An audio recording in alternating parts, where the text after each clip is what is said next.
Oi, gente. Hoje é o aniversário de Aninha, 7 anos. Preparei um café da manhã aqui pra ela. Ela já tá acordada, mas não sabe do café. Aí eu vou levar agora pra ela. Vamos ver a reação dela.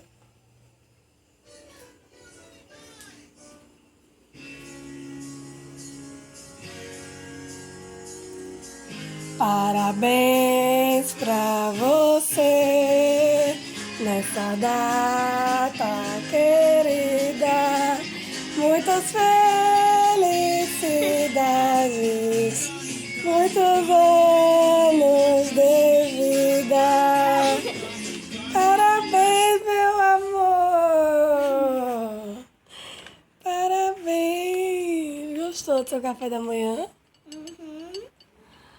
Ai, 7 aninhos, mamãe. 7 anos que você veio ao mundo alegrar com sua alegria, com seu amor. Né, filha? Agora vai tomar o café, surpresa da manhã. Docita tá aqui no pé. Eu quero seu café da manhã, irmã.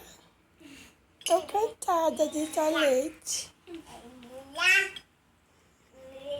Tchau, tchau. Tchau.